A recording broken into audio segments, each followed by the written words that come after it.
పక్కన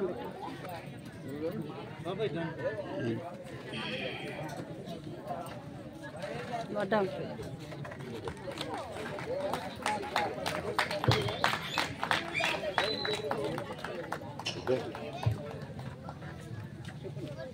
బాబా రాండి బాబా.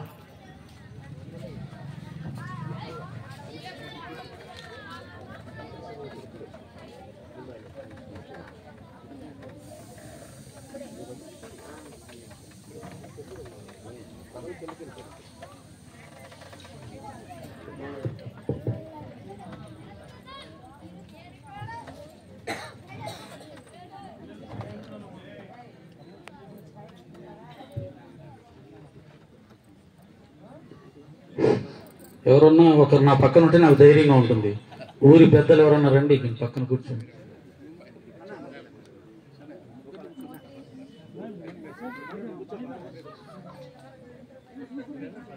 రండి రండి పరి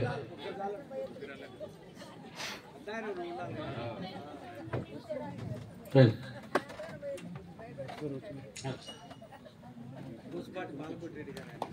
ఓం సాయిరామ్.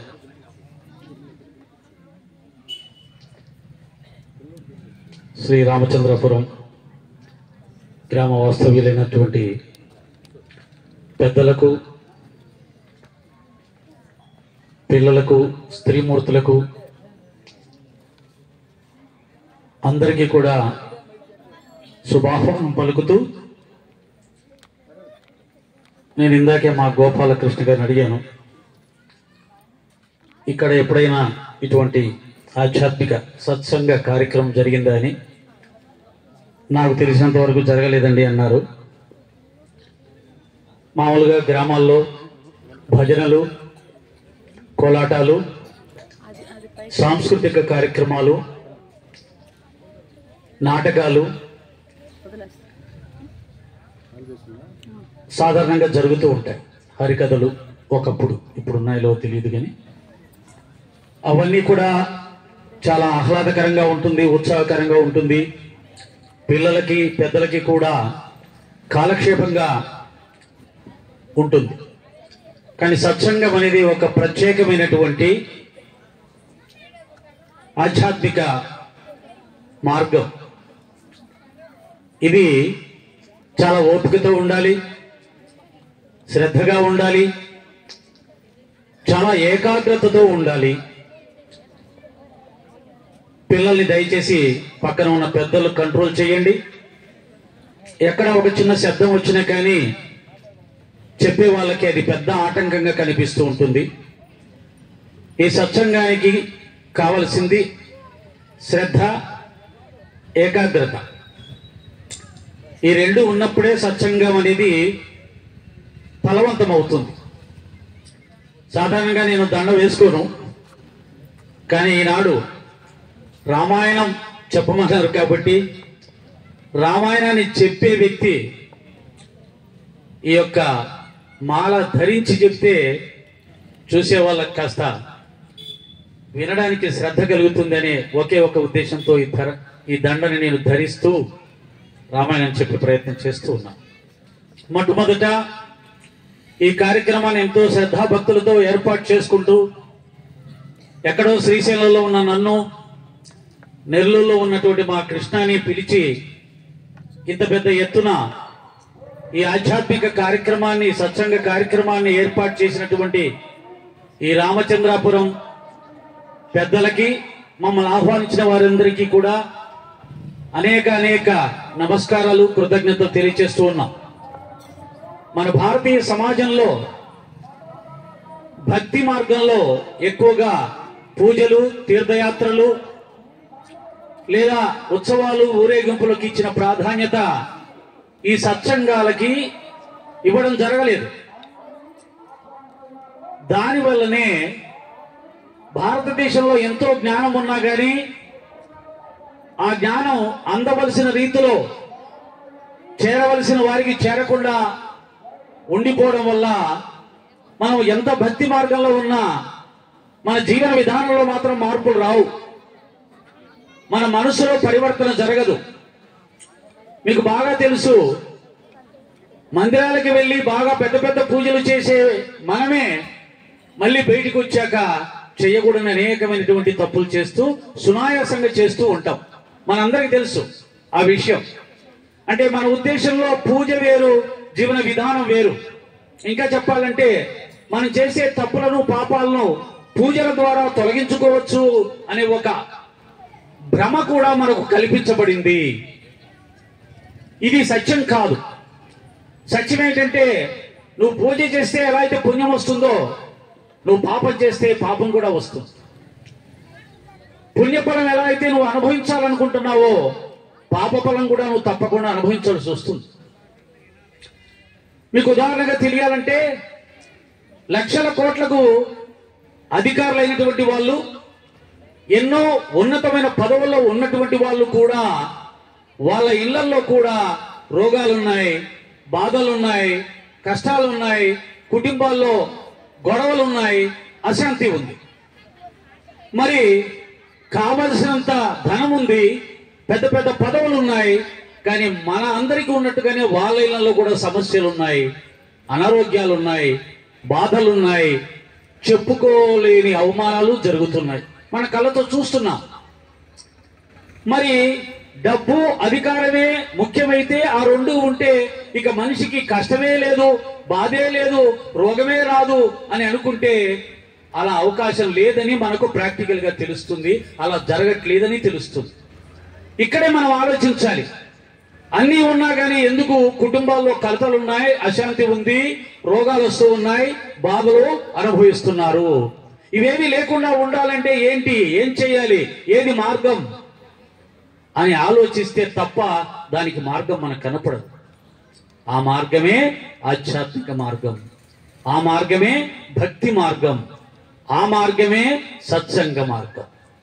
ఒక్క సత్సంగంలో మాత్రమే మనకు ఎలా ప్రవర్తించాలో తెలిసే అవకాశం ఉంటుంది. పూజల్లో, వ్రతాల్లో ఈ విధి విధానాలు ఏం చెప్పరు. అవన్నీ మంత్రాలతో జరిగిపోతాయి. ఆ మంత్రాల్లో ఏముందో కూడా మనకు తెలియదు. 20-30 సంవత్సరాలుగా మంత్రాలు వింటూ ఉన్నాం. పెళ్లిళ్ళు చేసుకునేటప్పుడు మంత్రాలు చదువుతున్నారు, గుడికి వెళ్తే మంత్రాలు చదువుతున్నారు, కానీ ఆ మంత్రాల్లో ఉన్న భావం ఏమిటో మనకు తెలియదు.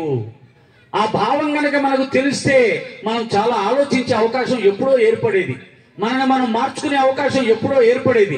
తప్పులు పాపాలు చేయకుండా మనం మంచిగా జీవించే అవకాశం ఎప్పుడో ఏర్పడేది. కనుక సత్సంగం యొక్క ప్రాధాన్యత చాలా చాలా ఉంది. ఇది నేను చెప్పింది కాదు, సాక్షాత్తు మన జగద్గురువు ఆదిశంకరాచార్యులు చెప్పారు. సత్సంగత్వే నిస్సంగత్వం, నిస్సంగత్వే నిర్మోహత్వం, నిర్మోహత్వే నిశ్చలతత్వం, నిశ్చలతత్వే జీవన్ముక్తి అన్నారు. ఒక్క సత్సంగం వల్ల మాత్రమే మనిషి జీవించి ఉండగానే మనశ్శాంతిని పొందుతాడు. ప్రపంచంలో అన్నీ ఉన్నాయి అందరికీ. ఈ రోజుల్లో డబ్బు కొదవ లేదు, అలాగే జబ్బులకు కూడా కొదవ లేదు. అదృష్టవంతులు ఎవరంటే ఇదిగో ఇలా గ్రామాల్లో ఉండేవాళ్ళు. ఎందుకంటే వాళ్ళు కష్టజీవులు కాబట్టి వాళ్ళకు రోగాలు అంతగా వచ్చే అవకాశం లేదు. కానీ సిటీ లైఫ్కి అలవాటు పడ్డ వాళ్ళకు డబ్బులు ఎంత ఎక్కువగా ఉంటాయో జబ్బులు అంతకంటే ఎక్కువ ఉంటాయి. కాబట్టి ఎప్పుడైనా ఈ పల్లె ప్రాంతాలకు వచ్చినప్పుడు నాకు చాలా ఆనందం వేస్తుంది. వీరి జీవితం మనం అనుభవించలేకపోతున్నాం, పూర్వజనం లేవో కర్మలు చేసాం, అందుకనే ఈ పల్లె ప్రాంతాలకి, పల్లె వాతావరణానికి దూరంగా బ్రతుకుతున్నాం అనుకుంటాం. కానీ అదే పల్లెల్ని విడిచిపెట్టి పరాయి దేశాలకు వెళ్ళి డబ్బు సంపాదించుకుందాం అని చెప్పి వెళ్ళే వాళ్ళు కూడా ఉన్నారు. సరే, వాళ్ళ ఆలోచన విధానం వాళ్ళది. ఇదంతా ఎందుకు జరుగుతుంది? పెంచిన కన్న తల్లిదండ్రులను, పెంచిన వాళ్ళని, చుట్టూ ఉన్న బంధుమిత్రులను, స్నేహితుల్ని అందరినీ వదిలేసి కేవలం డబ్బు కోసం మాత్రమే ఎందుకు ఇతర దేశాలకు వెళ్తున్నారంటే, ఈ రోజుల్లో డబ్బు ప్రధానమైంది. మారిపోయింది, ప్రపంచం మారిపోయింది, సమాజం మారిపోయింది, అవసరాలు మారిపోయాయి, జీవన విధానం మారిపోయింది. మీరు నేను అన్నంత మాత్రం ఎవరు ఏం మారిపోయే అవకాశం లేదు. అక్కడి నుంచి ఫ్లైట్ ఎక్కి వచ్చి ఈ పల్లెలోనే బతికేస్తాం, పల్లె వాతావరణం బాగుంది, ఈ గాలి, ఈ నీరు, ఈ నేల ఎంత బాగుంది అనుకుంటే ఎవరు బ్రతకడానికి సిద్ధంగా లేరు. కాబట్టి దాని గురించి మాట్లాడేది ఏం లేదు. ఎవరి జీవన విధానం వాడిది. బాగా తాగుపోతున్నాడు అనుకోండి, ఒరే తాగితే ఆరోగ్యం పాడైపోతుంది, డబ్బులు నాశనం అయిపోతాయి, గౌరవ మర్యాదలు నాశనం అయిపోతాయి, కుటుంబం నాశనైపోతుంది అని చెప్తే వింటాడా? వినడు. ఎందుకని? వాడు దానికి అలవాటు పడ్డాడు. అలాగే ఒక జీవిత విధానానికి అలవాటు పడ్డ వాళ్ళు నువ్వు ఎన్ని చెప్పినా వారు మారరు. అంటే ఇలా ప్రపంచం పోతుంది, దాన్ని పోనిద్దాం. ఇప్పుడు మనం మన సత్సంగంలోకి వద్దాం. మరొకసారి ఈ కార్యక్రమాన్ని ఇంత శ్రద్ధాభక్తులతో ఏర్పాటు చేసిన మా శ్రీనివాస్, ఎర్రం శ్రీనివాస్, సాయి శ్రీనివాస్ సత్సంగాలంటే చెవి కోసుకుంటూ నంద్యాల పట్టణంలో నెలకొక సత్సంగాన్ని ఏర్పాటు చేస్తూ మమ్మల్ని ఇబ్బంది పెడుతూ, ఆయన బాగా ఇబ్బంది పడుతూ, ఇప్పుడు ఇక్కడ దాకా కూడా ఆయన యొక్క కోరికను తీసుకొని వచ్చాడు. మీ అందరికీ సత్సంగం యొక్క రుచి చూపించాలని అతను తాపత్రయం. సత్సంగం అంటే అలా చెవి కోసుకుంటాడు, ప్రాణం ఇస్తాడు. అది అతని అదృష్టం, అతని భాగ్యం. సరే, మనం చూద్దాం సత్సంగం ఎలా ఉంటుందో. ఓసారి మనం కూడా ఫస్ట్ టైం కదా, చూద్దాం. ఇప్పుడు నేను సత్సంగంలోకి ప్రవేశిస్తాను. ఇప్పటిదాకా ఉపోద్ఘాతం చెప్పాను. దయచేసి అందరూ సెల్ ఫోన్లు ఉంటే ఆ సెల్ ఫోన్లు సైలెన్స్ మోడ్లో పెట్టుకోండి. ఎందుకంటే నేను మొదట చెప్పినట్టుగా సత్సంగం అనేది భగవంతుడి యొక్క కార్యక్రమం. భగవంతుడికి మనం ఇచ్చే యొక్క శ్రద్ధ భక్తులకు నిదర్శనం ఏంటంటే, మనని ప్రపంచంలోకి తీసుకెళ్లి భగవంతుడికి దూరం చేస్తున్నది ఏదైనా ఉందంటే ఈ రోజుల్లో సెల్ ఫోన్. ఆ సెల్ ఫోన్ సైలెన్స్ మోడ్లో పెట్టుకొని ఈ కార్యక్రమం అయ్యేదాకా సెల్ ఫోన్ ముఖం నేను చూడను అని ఎవరైతే నిర్ణయం చేసుకుంటారో వారు నిజమైనటువంటి భక్తులుగా ఈ యొక్క 3 గంటలు కూడా భగవంతుడి చేత అంగీకరించబడతారు.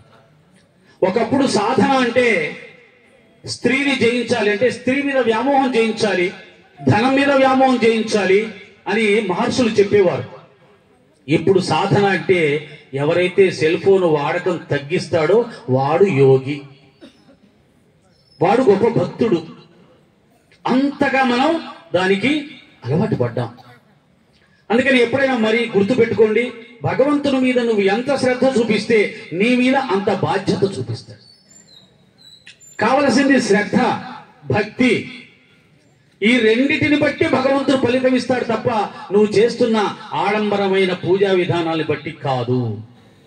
ఫలం, పత్రం, తోయం ఏదైనా సరే శ్రద్ధాభక్తులతో నాకెవరు సమర్పిస్తారో వారి యందు నేను రక్షకుడిగా ఉంటానన్నాడు కృష్ణ పరమాత్మ. కావలసిన శ్రద్ధాభక్తే తప్ప డబ్బులు ఇవ్వడం కాదు, ఆడంబరంగా పూజలు చేయడం కాదు, దాన ధర్మాలు చేయడం కాదు. శ్రద్ధ, ప్రేమ. శ్రద్ధ ఈజ్వల్టు ప్రేమ. ఆ ప్రేమకు, శ్రద్ధకు నిదర్శనమే మందిరంలోకి ఎప్పుడైనా మనం వెళ్తున్నామంటే, ఏ మందిరంలోకైనా సెల్ ఫోన్ భయభక్తులతో సైలెన్స్ మోడ్లో పెట్టుకుని లోపలికి వెళ్ళి బయటకు వచ్చే వరకు సెల్ ఫోన్ ముఖం చూడకుండా ఉండడమే శ్రద్ధ. మీకు తెలుసు, బాబా గారి భక్తులందరికీ కూడా బాబా గారు ఇచ్చిన 2 కొటేషన్లో ఒకటి శ్రద్ధ, 2 సహనం. చాలా శక్తివంతమైనవి. భగవంతుని యందు గాని చేసే పని యందు గాని సంపూర్ణమైన శ్రద్ధ చూపిస్తే మంచి ఫలితాలు వస్తాయి. ఒకవేళ కర్మానుసారంగా నీకు ఫలితం రాకపోయినా సరే సహనంతో ఉంటే ఖచ్చితంగా ఫలితం వచ్చే టైం ఒకటి వస్తుంది. అందుకని ఆ 2 మహామంత్రాలను ఇచ్చాడు.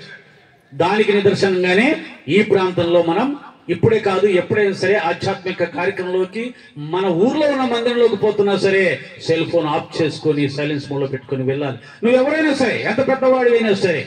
కారణం ఏంటి? ఎంత పెద్దవారైనా భగవంతుడికి దాసులమే. ఇది ఎప్పుడు గుర్తుపెట్టుకోవాలి.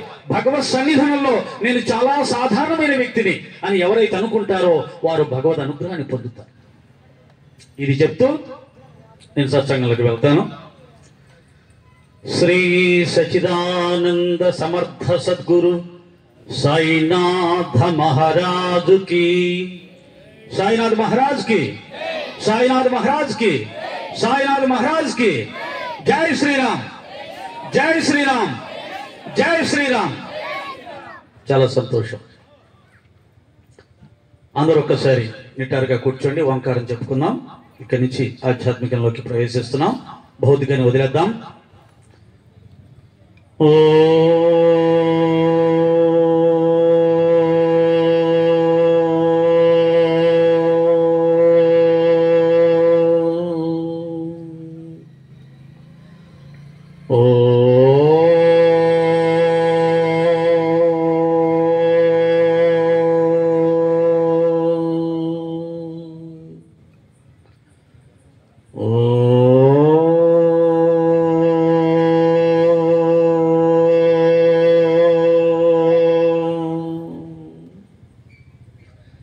మన సనాతన ధర్మంలో మన ఋషులు మనకు చెప్పింది ఏంటంటే, ఈ ఓంకారం విశ్వమంతా వినిపిస్తూ ఉందండి.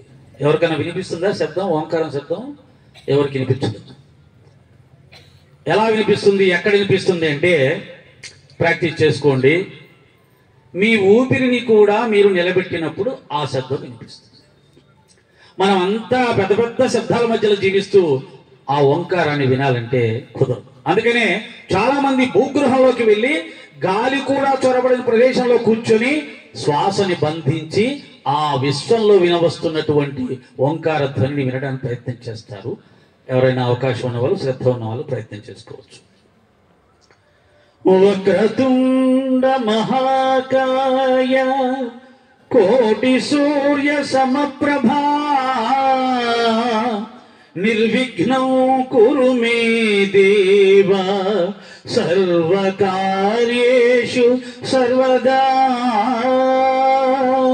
యా కుందేందు తుషారహార ధవళ యా శుభ్ర వస్త్రావృత యా వీణావరదండ మండితకరా యా శ్వేత పద్మాసనా యా బ్రహ్మాచ్యుత శంకర ప్రభృతిభిర్దేవై సదా వందిత సా మాం పాతు సరస్వతి భగవతి నిశేష జాడ్యాపహ నిశేష జాడ్యాపహ. గురుర్బ్రహ్మా గురుర్విష్ణుః గురుర్దేవో మహేశ్వరః గురు సాక్షాత్ పరబ్రహ్మ తస్మై శ్రీ గురవే నమః. పిల్లలకి తల్లిదండ్రులు ఇలా మన ఆధ్యాత్మిక సంబంధించినటువంటి పద్యాలు నేర్పించండి. ఇటువంటి పద్యాలు పలకడం ద్వారా వారి వాక్కు చాలా స్పష్టత వస్తుంది. అలాగే ఇటువంటి పద్యాలు శ్లోకాలు పాడడం ద్వారా వారి యొక్క లోపట ఆ యొక్క నాళ్ళన్నీ కూడా చాలా చక్కగా పనిచేస్తాయి. రక్త ప్రసరణ చాలా చక్కగా జరుగుతుంది. దాంతోపాటు భగవద్ అనుగ్రహం కలుగుతుంది. తెలుగును పూర్తిగా మర్చిపోతున్నటువంటి ఈ సమయంలో పిల్లల చేత ఇటువంటి స్తోత్రాలు నేర్పించడం ద్వారా తిరిగి మళ్ళీ మనం తెలుగు నిలబెట్టుకోగలుగుతాం. సత్సంగంలో 3 రకాల ప్రయోజనాలు ఉంటాయి. 3 రకాల సత్సంగాలు ఉంటాయి. మొదటి సత్సంగం ఏమిటి అంటే గొప్పది, అన్నిటికంటే గొప్పది సత్సంగంలో సత్పురుషుల సాంగత్యం. అంటే ఎవరైతే ఇంద్రియాలను నిగ్రహించుకునే శక్తిని సంపాదించుకున్నారో, ఎవరైతే అరిషడ్వర్గాలను నియంత్రించుకునే శక్తిని సంపాదించుకున్నారో, ఎవరైతే అన్ని వేళలా స్థిత ప్రజ్ఞతతో జీవించగలడం నేర్చుకున్నారో, ఎవరైతే శాంతి, సహనం, ప్రేమ, త్యాగం లాంటి ఉత్తమ గుణాలతో జీవిస్తున్నారో, అటువంటి వారితో కలిసి కొంతకాలం జీవించడం ద్వారా వారి ప్రభావం వల్ల మనలో ఉన్న గుణాలు కూడా అణిగిపోయి మనం కూడా ఒక మంచి వ్యక్తులుగా మారే అవకాశం ఉంటుంది. కాబట్టి ఎప్పుడు కూడా సత్పురుషులు దొరికినా దొరకకపోయినా మన ఊర్లో ఉన్న మంచి వాళ్ళతో స్నేహం చేయడం నేర్చుకో. ఒక మంచి వ్యక్తితో స్నేహం దొరకడం అనేది మహాభాగ్యం. ఒక వ్యక్తి జీవితం దేని మీద ఆధారపడి ఉంటుందంటే పెరిగినటువంటి వాతావరణం మీద, వారి తల్లిదండ్రుల ప్రవర్తన మీద, వారి చుట్టూ ఉన్నటువంటి స్నేహితుల మీద, బంధుమిత్రుల మీద, ఊర్లో ఉన్నటువంటి పరిస్థితుల మీద ఆధారపడి ఉంటుంది. కాబట్టి 10 రూపాయలు ఇచ్చి ఒక మంచి స్నేహాన్ని సంపాదించుకోమని చెప్పారు. 10 రూపాయలు ఇచ్చి ఒక చెడు స్నేహాన్ని వదులుకోమని చెప్పారు. కాబట్టి దీన్ని కూడా మనం దృష్టిలో పెట్టుకోవాలి. కనుక మంచి వ్యక్తులతో స్నేహాన్ని కలిగి ఉండడం ఉత్తమ సత్సంగం, ఉత్తమమైన సత్సంగం. ఇక రెండవ సత్సంగం పండితుల, పెద్దల ప్రవచనాలు శ్రవణం చేయడం. మీ పండితులం కాదు, సాధారణ గృహస్థుల మీలాగే మన గరికట్పాటి గారు లాంటి వారు, చాగంటి కోటేశ్వరరావు గారు లాంటి వారు, షణ్ముఖ శర్మ గారు లాంటి వారు, ఇంకా మల్లాది చంద్రశేఖర శాస్త్రి గారు, ఇలాంటి మహాత్ములు పండితులు ఎవరైతే ఉన్నారో వారి ప్రవచనాలు వినడం, ఇలా వారి సత్సంగాలు వారు చెప్పేటప్పుడు వినడం ద్వారా, శ్రవణం చేయడం ద్వారా మంచి మంచి విషయాలు, గొప్ప గొప్ప విషయాలు, ఎలా జీవించాలో ఎలా జీవించకూడదో తెలుసుకునే అవకాశం ఉంటుంది. అప్పుడు మనం మన జీవితాన్ని మార్చుకునే అవకాశం ఉంటుంది. ఇది రెండవది. మొదటిది సత్పురుషులు అంటే మంచి ప్రవర్తన కలిగిన వాళ్ళు, అంటే విషయం తెలుసుకోవడమే కాకుండా ఆ విషయాన్ని ఆచరించే వాళ్ళు ఉంటారు. చాలా తక్కువ మంది ఉంటారు, వారిని సత్పురుషులు అంటారు, సద్గురువులు అంటారు. లేదు, పుస్తకాల్లో చదివి మంచి మంచి గొప్ప గొప్ప విషయాల్ని సేకరించి వాటిని పరిశోధించి వాటిలో ఉన్న జ్ఞానాన్ని మనకు అందించే మహాత్ములు ఉంటారు. ఇంత ముందు చెప్పినట్టు వారిలో కొంతమంది ఆచరించే మహాత్ములు కూడా ఉండవచ్చు.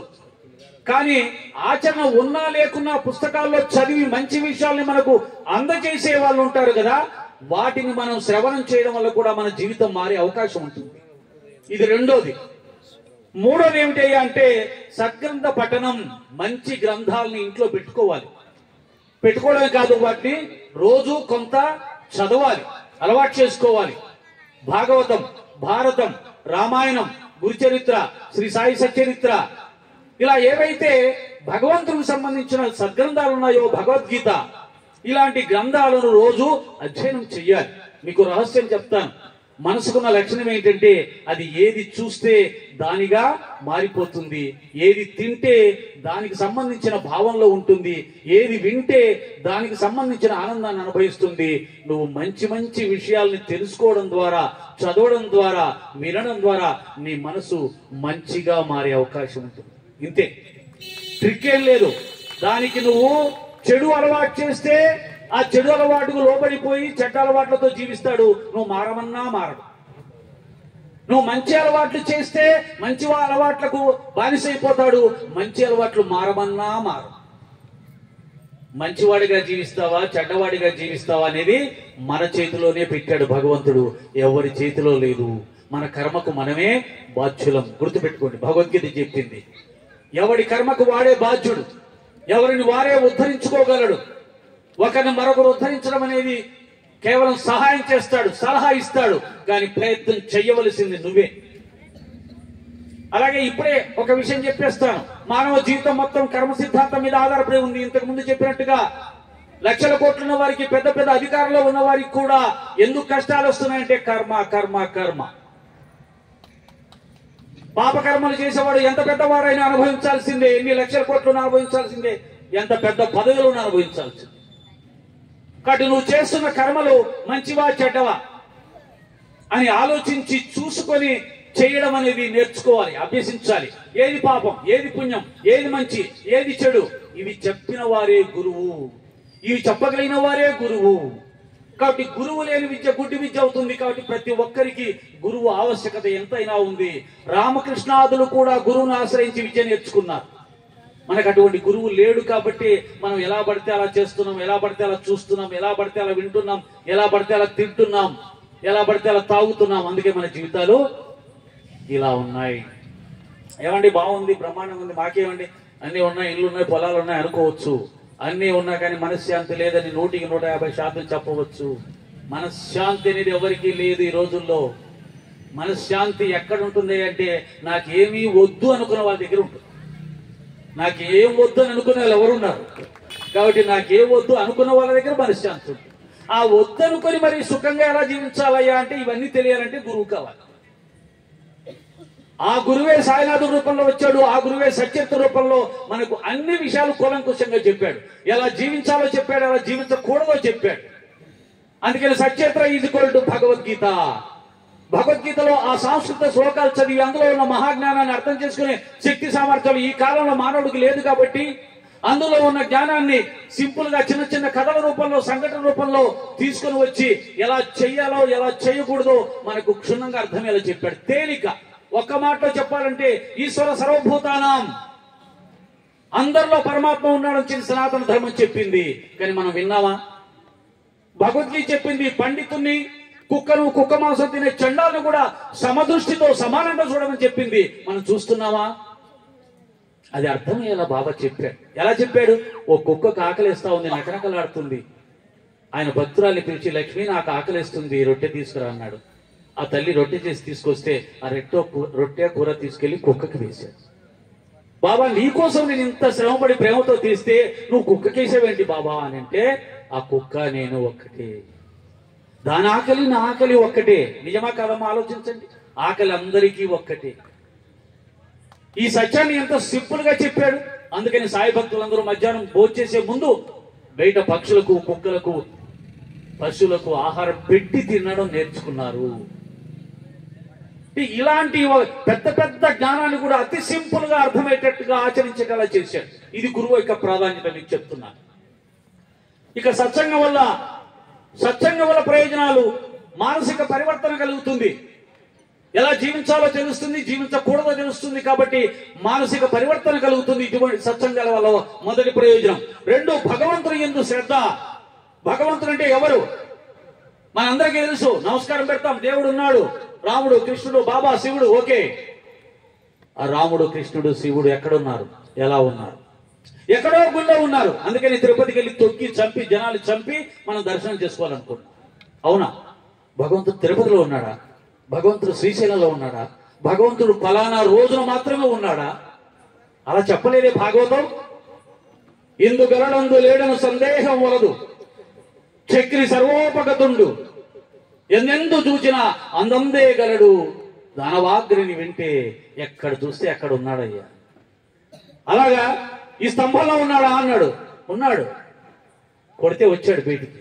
స్తంభంలో నుంచి వచ్చిన వాడు మన ఇంట్లో పూజా గదిలో ఉండడా అండి? మన కన్న తల్లిదండ్రుల్లో ఉండడా? మన ఊళ్ళో ఉన్న పెద్దల్లో ఉండడా? ఎక్కడ ఉండడు?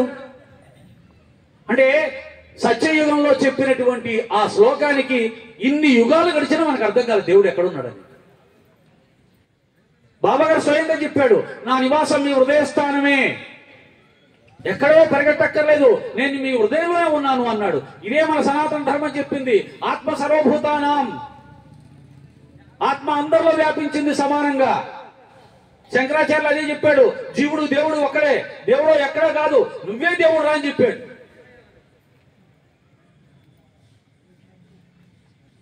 ఎప్పటికి మనం తెలుసుకుంటాం, ఎప్పటికి మనం స్థిరమైన నిర్ణయం పెట్టుకుంటాం. ఇప్పుడు కుంభమేళ జరుగుతుంది, భయం వేస్తుంది నాకు. ఎన్ని కోట్ల మంది పోతారు, ఏమేం చేస్తారు, అక్కడ ఎంత మంచి చేస్తారు. ఇవన్నీ కూడా నిజమే అయినా కానీ మారిన కాలమాన పరిస్థితులకు అనుగుణంగా జనాభా పెరిగిపోయింది. వీటిని మనం ఎక్కడో ఒక చోట దేవుడు ఉన్నాడు, ఏదో ఒక రోజు గొప్ప పుణ్యం వస్తుందని చెప్పడం వల్ల అందరూ ఒక చోట కూడి చాలా చాలా ఇబ్బందులు పడుతున్నారు. సరే, ఇది మాత్రం సత్యం కాదు. భగవంతుడు అంతటా ఉన్నాడు నిజమే. కానీ మనం ఎలా అలవాటు పడ్డామంటే ఒక విగ్రహంలో దేవుణ్ణి చూసి ఆయనే దేవుడు అనుకునే స్థితిలో ఉన్నామే తప్ప నాలో ఉన్న దేవుని చూడాలంటే అంత సులభమే కాదు, కొంత కష్టపడాలి. రామకృష్ణ పరమహంస గారు చెప్తారు, తీర్థక్షేత్రాల్లో దేవుణ్ణి దర్శించడం అంటే ఎటువంటిదంటే ఒక సరస్సు దగ్గరికి, నది దగ్గరికి వెళ్ళినప్పుడు సులభంగా ఓ బిందె నీళ్ళు తెచ్చుకోవచ్చు, కష్టం లేదు. అదే ఇంట్లోనే దైవాన్ని దర్శించడం అంటే ఏంటి అంటే ఇంట్లో బావి తవ్వుకోవడం లాంటిది. బావి తవ్వడం అంటే వెంటనే నీళ్ళు రావు. 30 అడుగులు, 40 అడుగులు, 50 అడుగులు, 60 అడుగులు, 100 అడుగులు, 150 అడుగులు తవ్వాలి, కష్టపడాలి. అదే సాధన. అలా కష్టపడి సాధన చేసినప్పుడు నీలో ఉన్న దైవాన్ని చూడగలుగుతావు. అది చాతగాక ఎక్కడో దేవుడు ఉన్నాడని పరిగెడుతూ ఉన్నాం, అక్కడ ఏదో ఒక బిందె నీళ్ళు తీసుకుంటున్నాం, వస్తున్నాం. ఆ బిందె నీళ్ళు ఎంతవరకు ఉంటాయి? మళ్ళీ ఇంటికి రాగానే, మరి దేవుడు అక్కడే ఉంటే నువ్వు ఇంటికి రాగానే నీ దగ్గర దేవుడు లేనట్టే కదా. మరి దేవుడు ఎప్పుడూ నీ దగ్గర ఉండాలని నువ్వు అనుకునేటట్టయితే కొంత సాధన చేయి, నీలో ఉన్న దైవాన్ని చూసే ప్రయత్నం చేయి.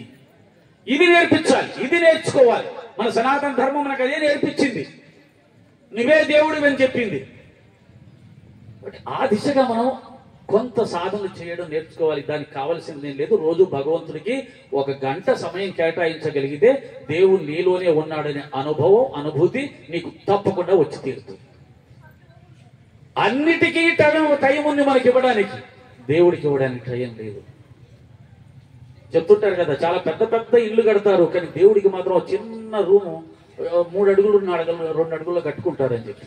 అంతే. మనకు దేవుడి దగ్గర నుంచి అన్నీ కావాలి, కానీ ఆయన కోసం మాత్రం 1 గంట సమయాన్ని కేటాయించలేదు. టైం లేదండి. మిమ్మల్ని భయపెట్టానికో మీకు తెలియజెప్పడానికో వాడు చెప్తాను. మనం విమానంలో ప్రయాణం చేస్తున్నాం, రైల్లో ప్రయాణం చేస్తున్నాం, కారులో ప్రయాణం చేస్తున్నాం. ఈ సమయంలో జరిగే యాక్సిడెంట్ నుంచి నీ దగ్గర ఉన్న డబ్బు కాపాడుతుందా, నీ పదవి కాపాడుతుందా? దేవుడు ఒక్కడే కాపాడదు. మరి ఆ దేవుడికి నువ్వు ఎంత సమయం ఇచ్చావు, ఎంత శ్రద్ధ చూపిస్తున్నావు, ఎంత త్యాగం చేశావు లెక్కేసుకో. ప్రతిదానికి లెక్క ఉంది. బ్యాంకులో అకౌంట్ ఉంటేనే, బ్యాలెన్స్ ఉంటే, ఒక 1000 రూపాయలు బ్యాంకులో దాచిపెట్టి 1,00,000 రూపాయలు చెక్కు రాస్తే ఇవ్వడు. 1,00,000 రూపాయలు ఉండాలి. భగవంతుడి దగ్గర కూడా నీవు చూపిస్తున్న శ్రద్ధ, ప్రేమ, త్యాగం, నీ జీవన విధానం, ప్రవర్తన, ఇవన్నీ ఉండేదాన్ని బట్టి ఆయన అకౌంట్ ఉంటుంది. ఇది దైవ మార్గంలో మనం నేర్చుకోవాల్సింది. సత్సంగంలో మనకు తెలుస్తాయి. భగవంతుడు అంటే ఏమిటి, ఆయన ఎక్కడున్నాడు, ఆయన ఎలా పట్టుకోవాలి, ఆయన అనుగ్రహం ఎలా పొందాలి, ఆయనకి మనం ఏమి ఇవ్వాలి, ఏమి ఇస్తే ఆయన మన యందు రక్షకుడుగా నిలబడతాడు, ఇవన్నీ తెలుస్తాయి. తెలిసిన తర్వాత ఆయనకు మనం సమయం ఇవ్వడం నేర్చుకుంటాం, శ్రద్ధ చూపడం నేర్చుకుంటాం, ఆయన కార్యక్రమం సేవ చేయడం నేర్చుకుంటాం. ఇది సత్సంగంలో తెలుస్తుంది. రెండవది. మూడవది, భగవంతుడు నిన్ను చూడాలండి. ఈ అనంత కోటి బ్రహ్మాండం సృష్టించినటువంటి వాడు. మీ అందరికీ తెలుసు, ఒక్కసారి ఆలోచిస్తే ఈ విశ్వం మొత్తంలో కూడా భూమి అనేది ఒక ఇసుక రేణువు లాంటిది. ఇంత పెద్ద భూమి 7 సముద్రాలతోటి, అనేక పర్వతాలతోటి, నదులతోటి, మహానగరాలతోటి, మైదానాలతోటి అనంతంగా విస్తరించిన ఈ భూమండలం అంతా విశ్వంలో ఒక ఇసుక రేణువు. ఆకాశంలో చూస్తే నక్షత్రాలు సూర్యుడి కంటే పెద్ద పెద్దవి ఉన్నాయి, లక్షల్లో ఉన్నాయి, కోట్లలో ఉన్నాయి అంటున్నారు. మరి వీటంతటా వ్యాపించిన పరమాత్మకి ఈ భూమి ఎంత, మనమెంత? బట్ అంతటి పరమాత్మ గురించి తెలుసుకునే అవకాశం, తెలుసుకున్న తర్వాత అబ్బా ఆయన చూడకపోతే ఎందుకురా మన జన్మ అనుకున్నారు. కాబట్టి ఆ రోజుల్లో మహర్షులు తల కిందులుగా తపస్సు చేశారు. తిండి మానేసి, నీళ్లు మానేసి, గాలి పీల్చడం కూడా మానేసి తల కిందులుగా తపస్సు చేశారు ఆ పరమాత్మను చూడాలని. అలాంటి దేశంలో పుట్టాము. మళ్ళీ చెప్తున్నాను, రోజుకు 1 గంట ఆయనకు సమయం కేటాయించలేని జీవన విధానంలో ఉన్నాం. ఎక్కడో ఉన్న నయాగరా చూడడానికి వెళ్తాం 10 లక్షలు ఖర్చు పెట్టి, ఎక్కడో ఉన్న గంగను చూడడానికి వెళ్తాం ఒక 10,000 ఖర్చు పెట్టి, ఎక్కడో ఉన్న హిమాలయ పర్వతాలు చూడడానికి వెళ్తాం 1,00,000 రూపాయలు ఖర్చు పెట్టి. వీటన్నిటినీ సృష్టించిన పరమాత్మను చూడడానికి ఎందుకు ప్రయత్నం చెయ్యం? ఈ ప్రపంచంలో ఎన్ని అందాలు ఉన్నాయో, ఎన్ని ఆనందాలు ఉన్నాయో, ఎన్ని సువాసనలు ఉన్నాయో, ఈ సమస్తం కలిస్తే పరమాత్మ. ఒకసారి ఊహించడానికి కూడా అవకాశం ఉండదు. ఆయన ఎంత అందంగా ఉంటాడా, ఎంత ఆనందం కలుగుతుందా అని చెప్పలేము. అందుకనే మహర్షులు, మహాత్ములు ఆయన గురించి కేవలం భావన చేసి తట్టుకోలేక వైబ్రేషన్స్ వచ్చి కింద పడిపోయేవాళ్ళు. అంతటి ఆనందం. ఈ దేశంలో మరొక సత్యం చెప్పేస్తాను. ఈ లౌకిక ప్రపంచంలో, వస్తు ప్రపంచంలో, వ్యక్తుల దగ్గర కానీ, సంఘటనలో కానీ, ప్రపంచంలో కానీ, ప్రదేశాల్లో కానీ ఎక్కడ శాశ్వత ఆనందం లేదు. అంతా తాత్కాలికం, తాత్కాలికం, తాత్కాలికం. శాశ్వత ఆనందం నీలో మాత్రమే ఉంది. అదే ఆత్మరూపంలో ఉంది. ఇదే ఆధ్యాత్మిక జ్ఞానం, ఇదే ఆత్మజ్ఞానం, ఇదే గురువు దగ్గర నుంచి పొందే జ్ఞానం. ఈ జ్ఞానాన్ని పొందే బుద్ధుడు, రామకృష్ణ పరమహంస, స్వామి వివేకానంద, అరవింద ఘోష్, పరమహంస యోగానంద, సాయిబాబా వారు, రమణ మహర్షి గారు ప్రపంచంలో ఉన్న ఏ ఆనందాలను కూడా అనుభవించకుండా బ్రహ్మానందంలో ఓలలాడుతూ జీవించారు. మన చుట్టూ అన్ని ఆనందాలు ఉన్నాయి, కావలసినంత డబ్బు ఉంది. మనశ్శాంతిగా ఉన్నావంటే అబ్బా, మనసులో ఉన్నటువంటి టెన్షన్స్ నిద్ర పట్టక పరుపుల మీద తొర్లుతుంటాం తప్ప నిద్ర పట్టదు. అది మన జీవన విధానం. కాబట్టి అటువంటి ఆధ్యాత్మిక జీవితాన్ని మనం ఎంచుకోవాలి అని చెప్పడానికి ఈ సత్యం. ఇంతవరకు ఎంచుకోకపోతే ఎంచుకునే ప్రయత్నం చెయ్యాలి. ఆ ప్రయత్నంలో మనం సరైనటువంటి మార్గంలో పోకపోతే మళ్ళీ కొన్ని చోట్ల పోయి మోసపోతుంటాం. అవి కూడా జాగ్రత్త. ఇప్పుడంతా ఆధ్యాత్మిక సంస్థలు పెట్టేశారు. మన దగ్గర ఉన్నదంతా దోచుకోవడానికి వాళ్ళు ప్రయత్నం చేస్తుంటారు. అవి ఏమి అక్కర్లేదండి. మీరు ప్రశాంతంగా మీ పూజా గదిలో కూర్చోండి, ప్రశాంతంగా మీ ఇష్టదైవాన్ని, మీ గురువుని ధ్యానించండి, ప్రార్థించండి, ప్రేమించండి, సేవించండి. రావాల్సినంత లోపటి నుంచి వస్తుంది, బయట నుంచి ఏమీ రాదు.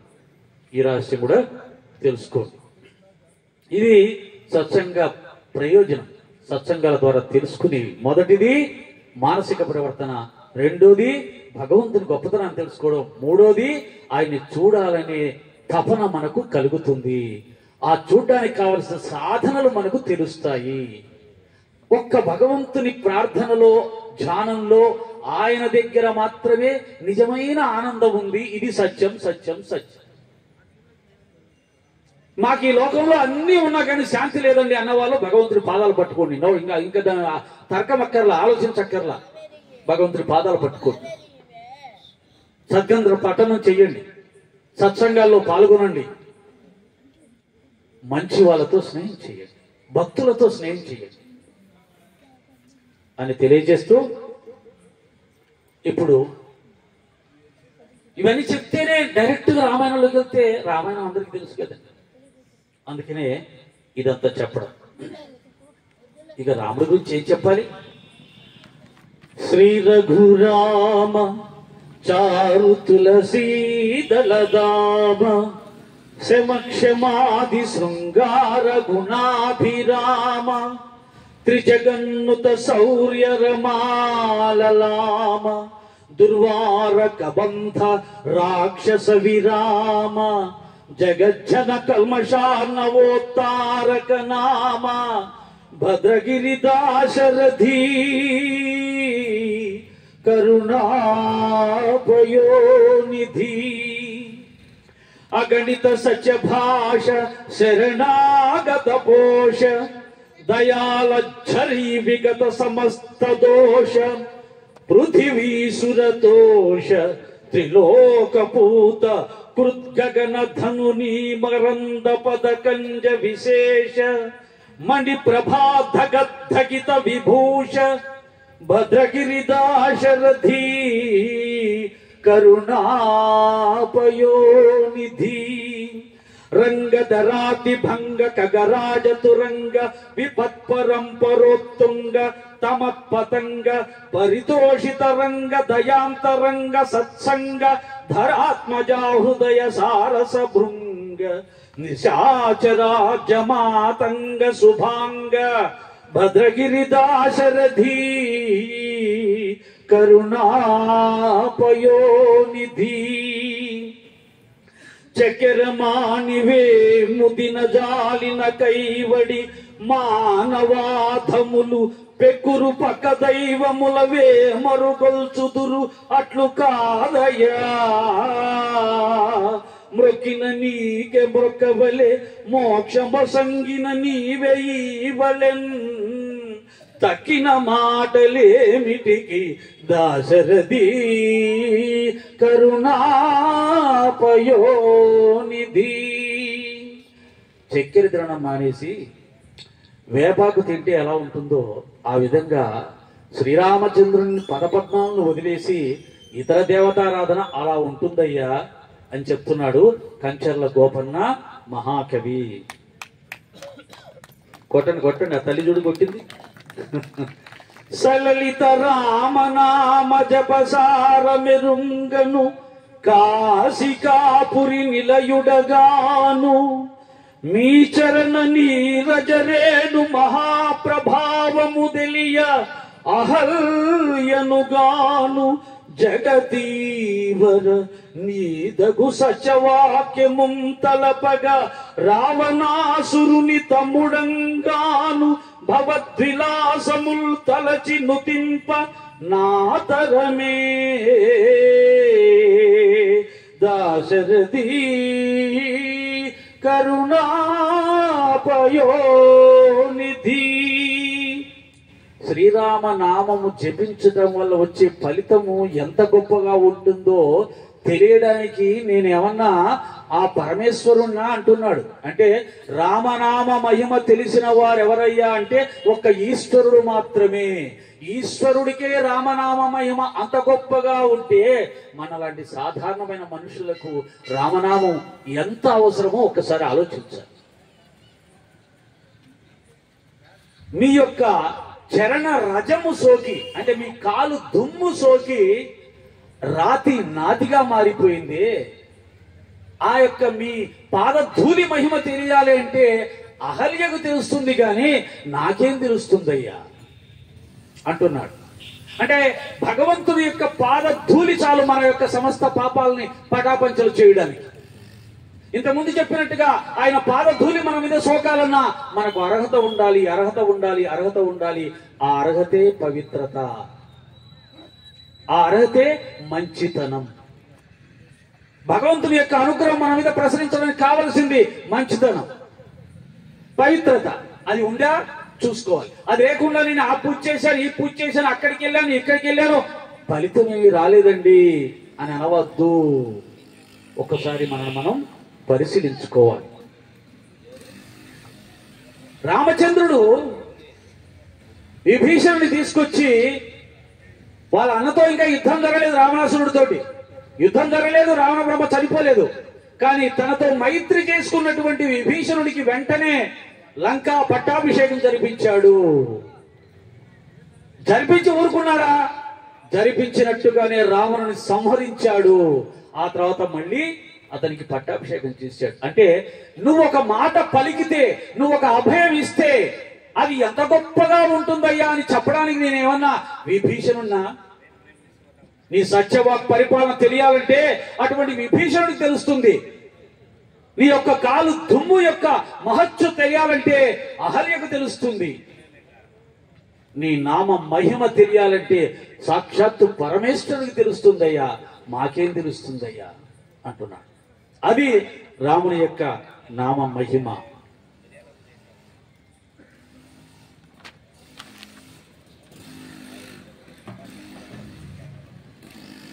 చరణము సోకినట్టి శిల చెవ్వని రూపగుటొక్క వింత. నీ పాదం తగలగానే రాయి ఆడమనిషిగా మారిపోయింది. అది ఎంత గొప్ప వింత! ప్రపంచంలో ఎక్కడ జరిగిందా ఇంతవరకు? ఎప్పుడు జరగల. అసలు ఎలా జరుగుతున్నది? అది ఏమిటి ఆ పాద మహిమ?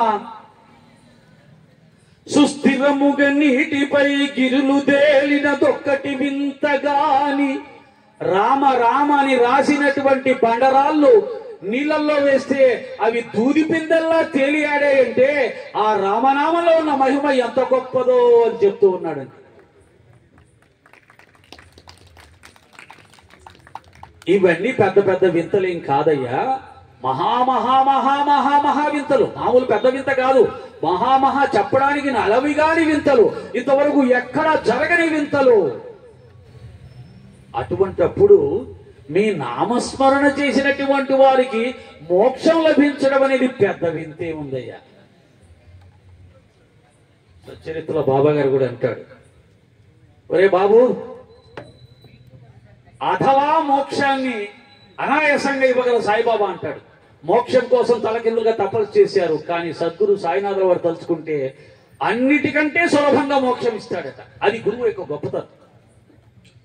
ఒక గురువు ద్వారా మాత్రమే మోక్షం లభిస్తుంది, ఒక గురువు ద్వారా మాత్రమే ఆత్మజ్ఞానం లభిస్తుంది, ఆత్మజ్ఞానం వల్ల మాత్రమే మనిషి మోక్షాన్ని పొందుతాడు.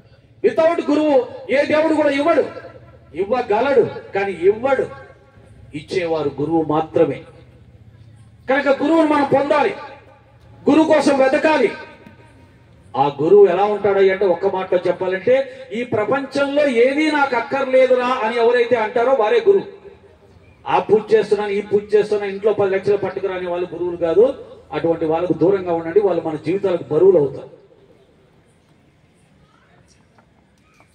ఆ విధంగా శ్రీరామచంద్రుని యొక్క మహత్తును కంచర్ల గోపన్న మహాకవి దాశరథి శతకంలోంచి కొన్ని మీకు వినిపించారు. రామచంద్రుల్లో 2 లక్షణాలు ఉంటాయి. ఒకటి మహోన్నతమైన మానవత్వం, రెండవది దైవత్వం. మానవత్వానికి సంబంధించిన కొన్ని విషయాలు చూద్దాం. రాముడు చాలా సమభావం కలిగినటువంటి వాడు. పెద్దవాళ్ళు చిన్నవాళ్ళు అందరినీ సమానంగా ప్రేమిస్తాడు, సమానంగా చూస్తాడు. నాకు తెలిసిన రాముడు రోజు ఊరిలో నగర విహారం చేస్తాడు.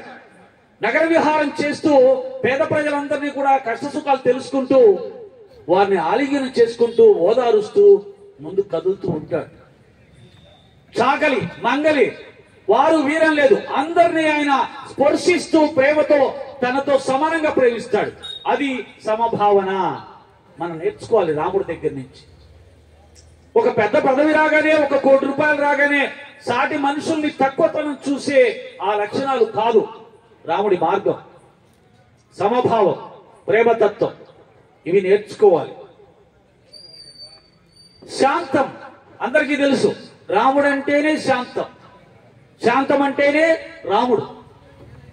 అన్ని వేళల్లో శాంత స్వరూపుడే.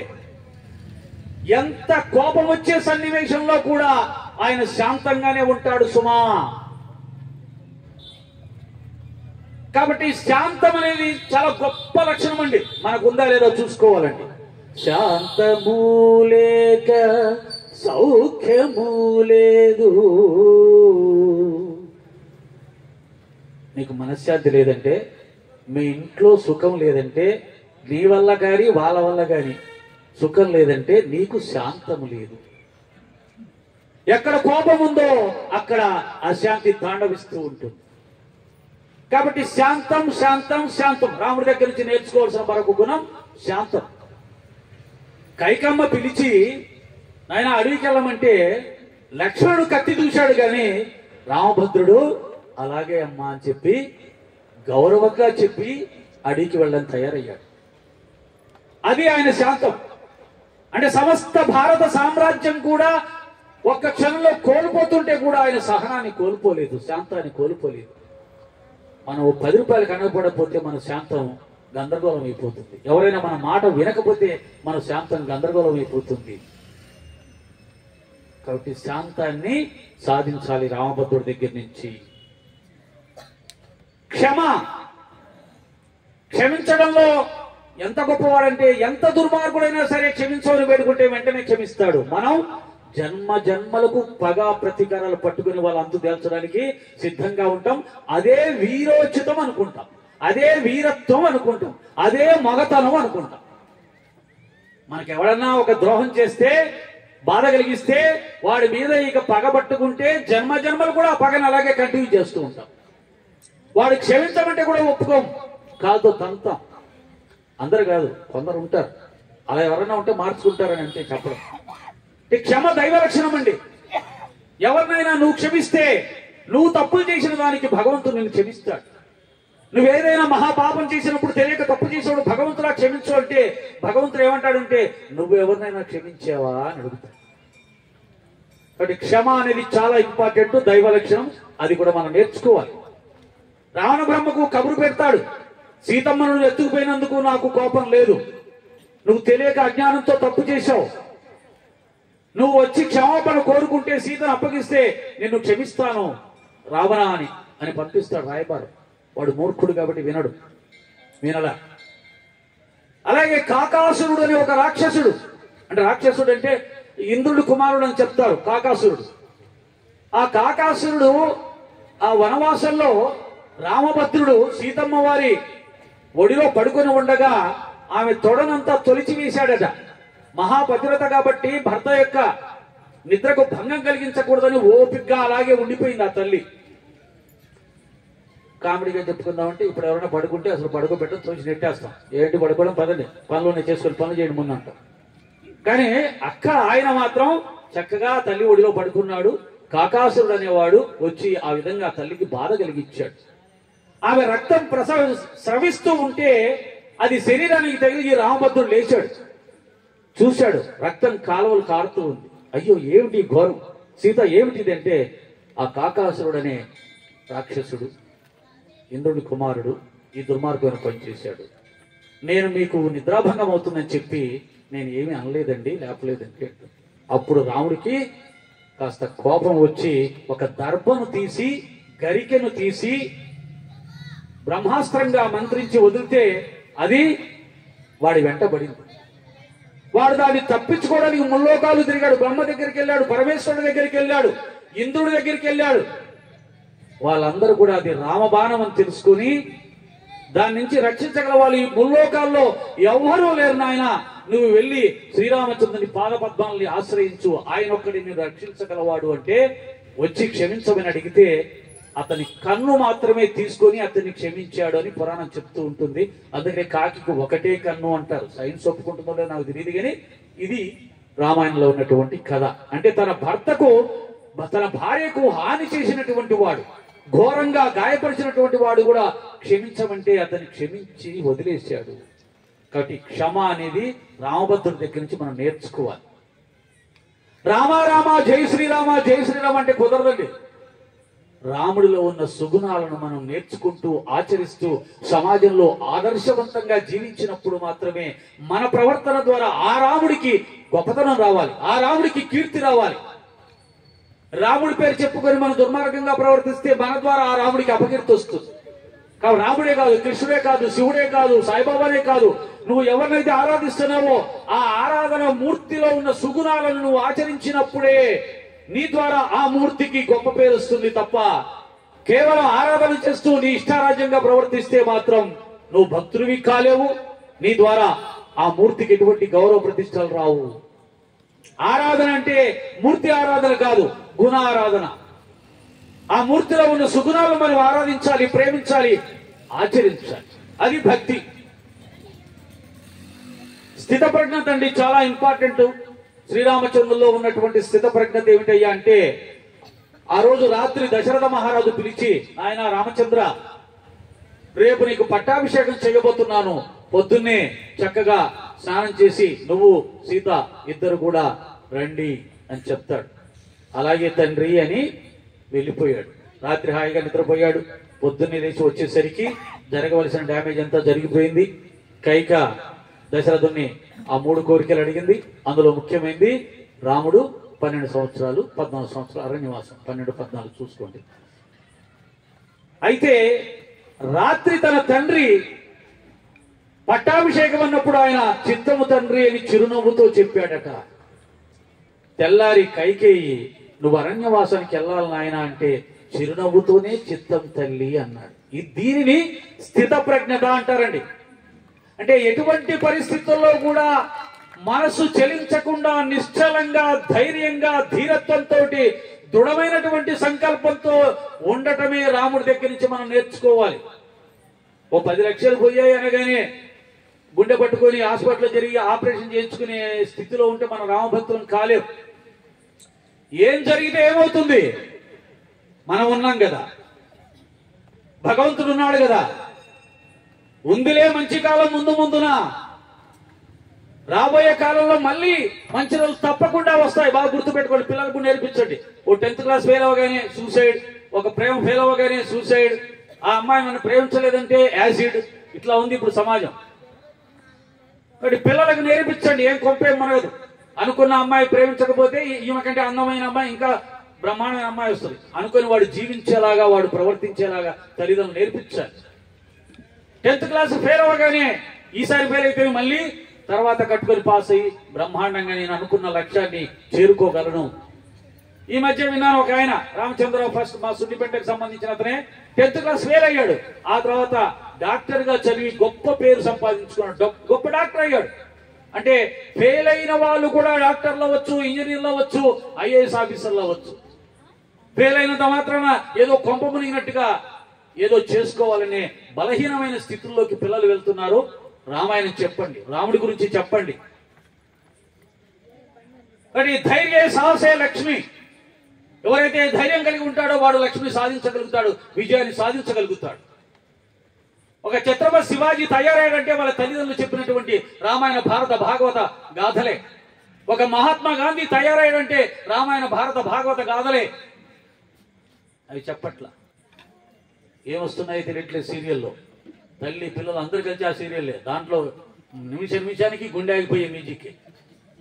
దానికి అలవాటు పడ్డాం, తాగుబోతు అలవాటు పట్టినట్టే. అది చూడకపోతే బతకలేదు. ఇంకెక్కడి నుంచి వస్తుంది పిల్లలకి ధైర్యం, స్థైర్యం, నిబ్బరం, స్థితప్రజ్ఞత?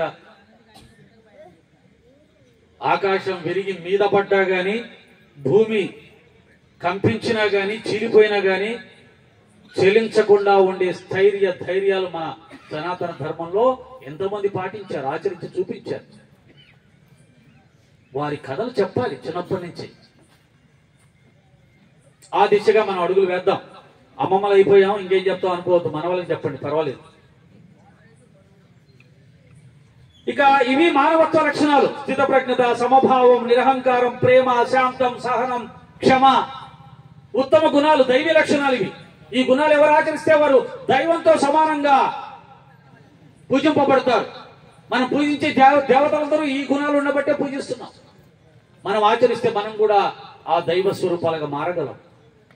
అదే అహం బ్రహ్మాస్మి అంటే నేనే బ్రహ్మను అంటే బ్రహ్మ లక్షణాలు ఏవైతే ఉన్నాయో ఆ లక్షణాలను ఆచరిస్తే నువ్వే బ్రహ్మవి. అహం బ్రహ్మాస్మి అహం బ్రహ్మాస్మి అంటే 1,00,000 సార్లు అంటే బ్రహ్మ కారు. ఆ బ్రహ్మ యొక్క లక్షణాలను తెలుసుకోవాలి, ఆచరించాలి. ఇవి మానవత్వంగా చూసినప్పుడు రామచంద్రుని, అందుకే రాముడు నేను మానవుణ్ణి అన్నాడు. ఎందుకని? మీరు కూడా మనుషులే కదా, నేను ఆచరించిన ఈ గుణగణాలను మీరు ఆచరించినప్పుడు మీరు కూడా నాలాగే దేవుడిగా, మానవుడైన దేవుడిగా పూజలు అందుకుంటున్నాడంటే ఆ ఉత్తమ గుణాల వల్లనే.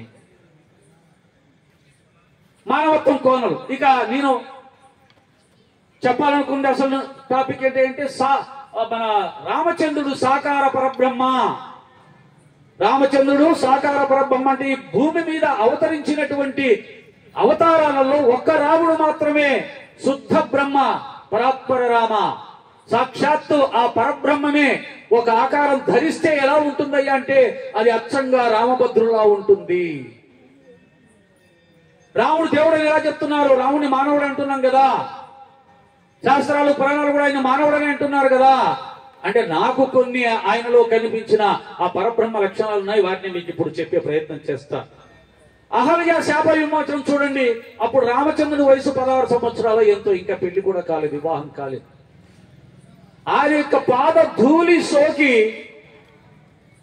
పాప పంకిలం అంటుకున్నటువంటి అహల్యామాత పాప విమోచనం చెంది పవిత్రురాలై రాతి నాటిగా మారిపోయింది అని అంటే ఆ పాద ధూళికంతటి పవిత్రత ఎక్కడి నుంచి వచ్చింది? ఏం తపస్సు చేశాడు?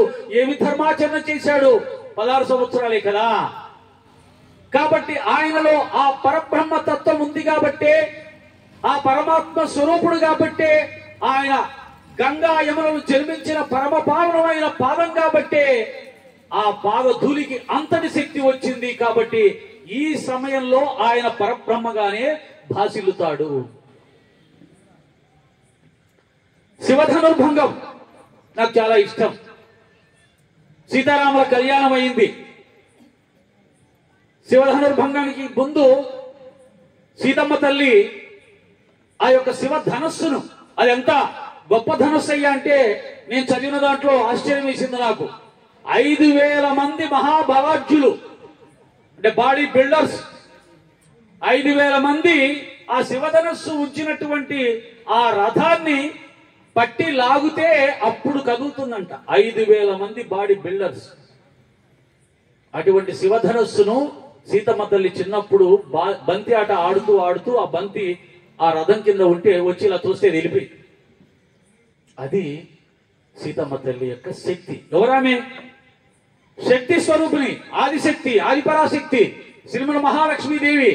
కాబట్టే అది అంత సులభంగా కదిలిపోయింది. అప్పుడు చూశాడు జనక మహారాజు, ఎంత గొప్ప శివధనస్సును అవలీలగా ఈ సీత కదిలించిందంటే మామూలు స్త్రీ కాదు. కాబట్టి ఎవరైతే ఈ శివధనస్సును ఎక్కువ పెడతారో అటువంటి వీరుడికే నా కూతురునిచ్చి పెళ్లి చేస్తానని చెప్పి మాటిచ్చాడు. ప్రపంచానికి చాటాడు, స్వయంవరం చాటాడు. మహాబలాఢ్యులైన రాజులందరూ వచ్చారు. చివరికి దశకంఠుడైనటువంటి రావణాసురుడు కూడా వచ్చాడు. చాలా మంది కదిలించలేక కింద పడిపోయారు, మూర్చిపోయారు, రకరకాల ఇబ్బందులు పాట్లు పడ్డారు.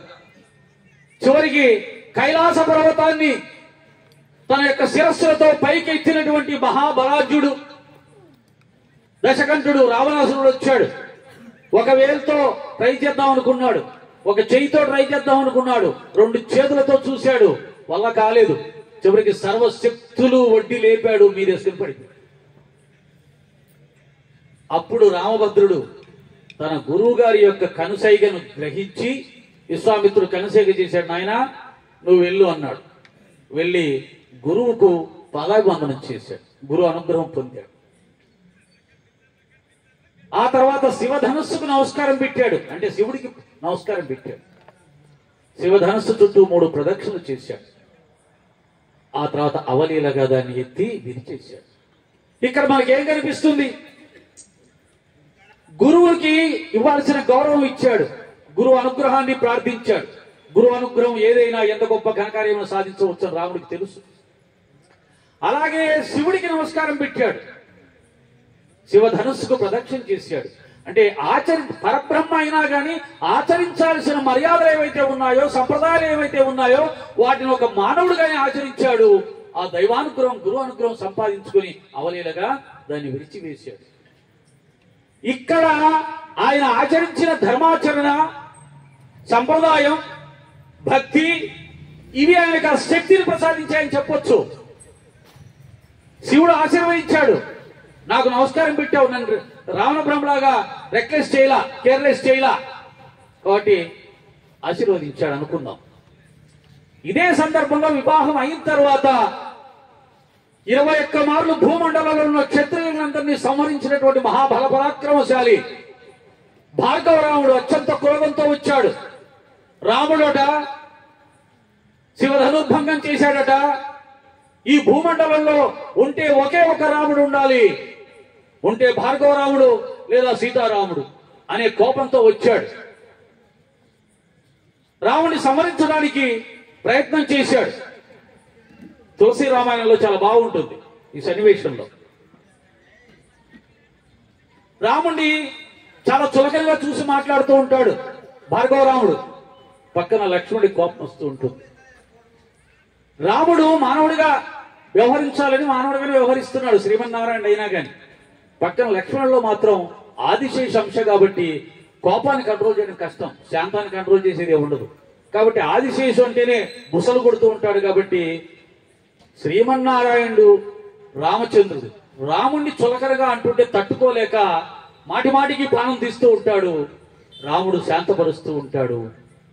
అదే సమయంలో దిక్కుల్లో ఉన్నటువంటి, దిక్కుల్ని పరిపాలించేటువంటి శక్తులు కూడా రాముడిని చులకనగా చేస్తుంటే వాటికి కూడా కోపం వస్తూ ఉంటుందంట. అప్పుడు లక్ష్మణుడు మళ్ళీ శాంతపరుస్తూ ఉంటాడంట. శాంతంగా ఉండండి, శాంతంగా ఉండండి, అన్నగారు చూసుకుంటారని అని రాస్తాడు. అంటే పరబ్రహ్మం యొక్క శక్తి తెలిసిన వాళ్ళకి ఇవన్నీ చదివినప్పుడు ఎంతో ఆనందం ఇస్తుంది. అప్పుడు భార్గవరాముడు అంటాడు, నువ్వేనా రాముడివి, శివధనుర్భంగం చేసింది నువ్వేనా? అవును నేనే. నా యొక్క క్షత్రియ ధర్మాన్ని అనుసరించి, స్వయంవర ధర్మాన్ని అనుసరించి నేను ఎక్కువ పెట్టాను, అది ఇరిగింది అంటాడు. ఆహా, అంత గొప్పవాడివా? నువ్వు ఎక్కువ పెడితేనే అది ఇరిగిపోయిందా? ఇదిగో విష్ణు శాపం, దీన్ని ధరించు అంటాడు. అవలీలగా దాన్ని పట్టుకుంటాడు. అప్పుడు భార్గవరాముడికి రాముడు విష్ణుమూర్తిగా దర్శనమిస్తాడు. మరి ఇది పరబ్రహ్మ కాదా?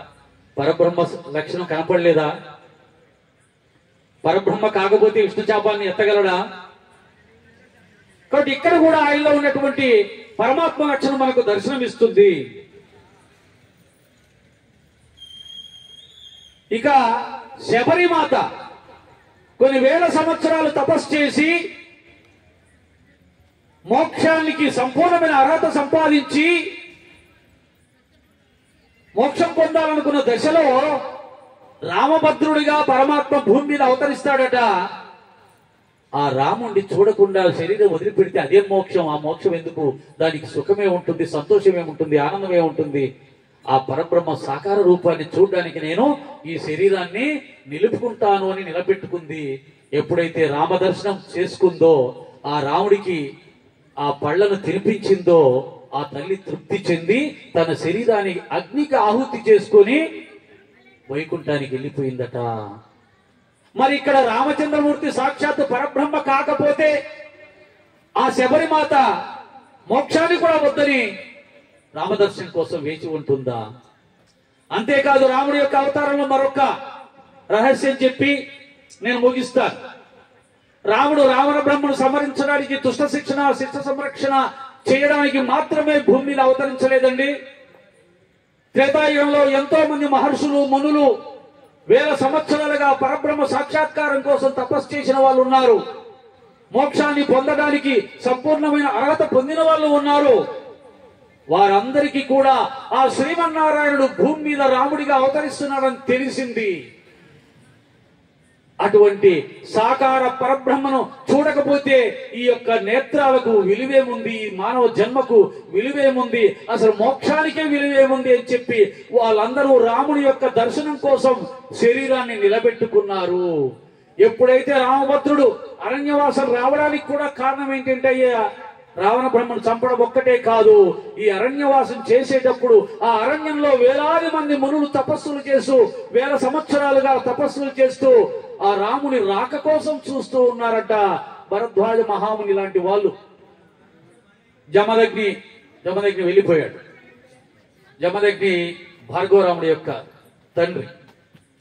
ఎంతో మంది మహామునులు రాముడి యొక్క దర్శనం కోసం ఎదురు చూస్తూ రాముని దర్శించుకున్న తర్వాత వారి జీవితాల్ని పరమాత్మలో ఐక్యం చేసుకున్నారు. శబరిలాగా శరీరాన్ని అగ్నికి ఆహుతి చేసిన వాళ్ళు కొంతమంది, ధ్యానంలో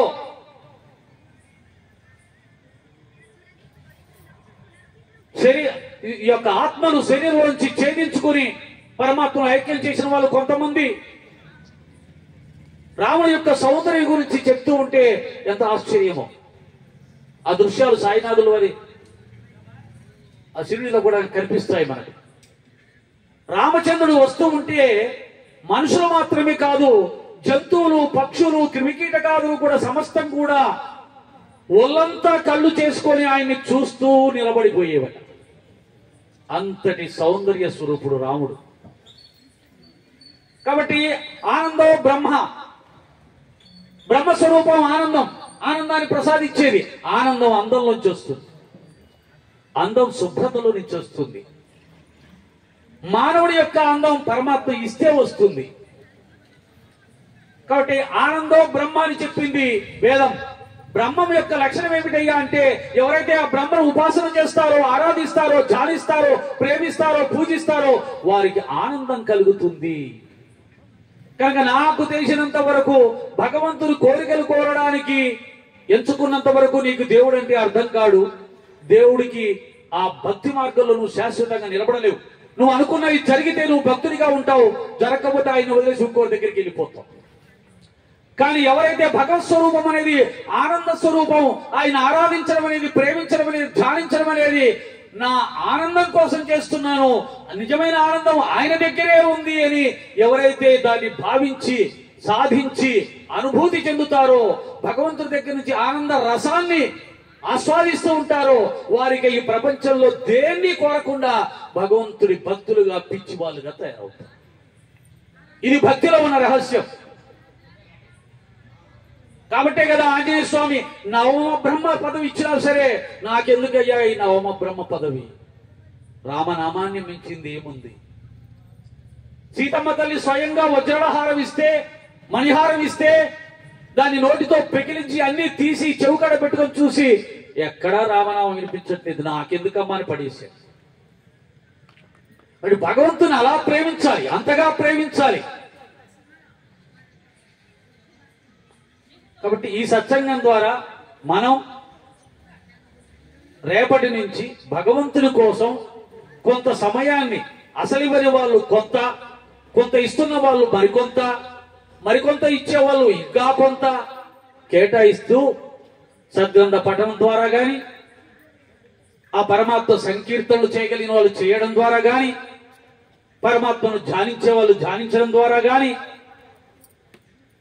ఆయనకు సంబంధించిన సేవా కార్యక్రమంలో పాల్గొనడం ద్వారా గాని, ఆయనకు సంబంధించిన కార్యక్రమాలకు వస్తు రూపేణ, ధన రూపేణ శ్రద్ధాభక్తులతో సుమా పేర్లు ప్రకటించుకోవడానికి కాదు, పేర్లు రాయించుకోవడానికి కాదు. ఇక్కడికి వచ్చాం కాబట్టి సత్సంగంలో చెప్పాలి కాబట్టి చెప్తున్నాను. ఎవరైతే గుళ్లకు, గోపురాలకు, కార్యక్రమాలకు డబ్బు ఇచ్చి మా పేరు చెప్పండి అని కానీ రాయండి అని అంటారో వారికి ఈ లోకంలో కీర్తి వస్తుంది, పుణ్యము రాదు.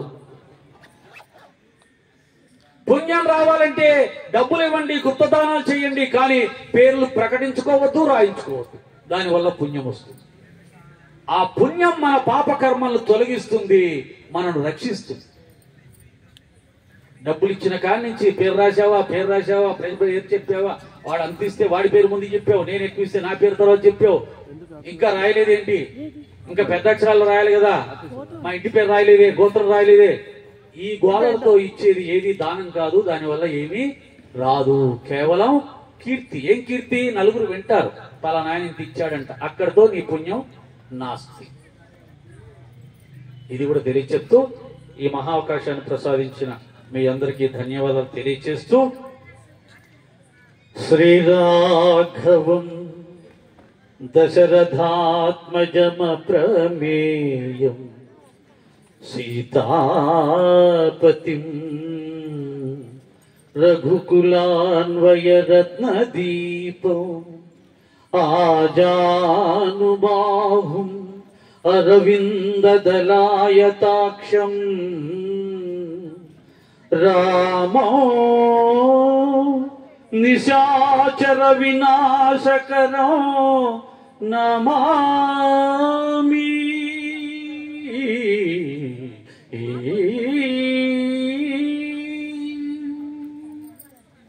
శ్రీ సచ్చిదానంద సమర్థ సద్గురు సాయినాథ్ महाराज की जय, श्री रामचंद्र प्रभु की जय, श्री रामचंद्र प्रभु की जय, श्री रामचंद्र प्रभु की. నువ్వు సాయి భక్తుడి అయ్యి రామాయణం ఎందుకు చెప్తావయ్యా అన్నారు కొంతమంది సాయి భక్తులు. నువ్వు రామభక్తుడి అయ్యి సాయిబాబాను ఎందుకు పూజిస్తావయ్యా అంటారు కొంతమంది రామభక్తులు. ఈ రెండు అజ్ఞానమే.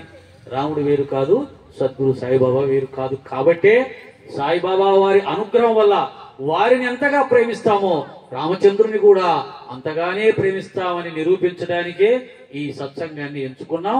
బాబా గారి అనుగ్రహంతో, రామచంద్రుని ఆశీర్వాద బలంతో, మీ అందరి యొక్క ఆశీర్వాదంతో ఈ సత్సంగాన్ని నేను ఇంతటితో ముగిస్తున్నాను. ఓం శ్రీ సాయి. జై శ్రీరామ్. జై వీరాంజనేయ. బబ్బూరి వెంకటస్వామి గారు స్టేజ్ మీదకి రావాల్సిందిగా కోరుచున్నాం.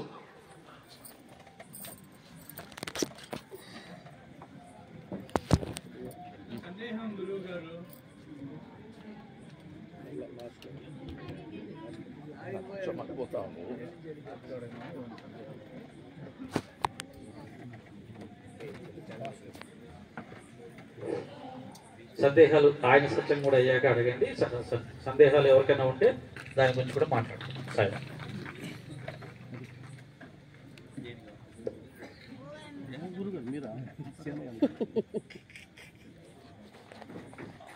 హలో హలో కుర్చీలు ముందు వైపు ఖాళీ కనిపిస్తున్నాయి. వీడియో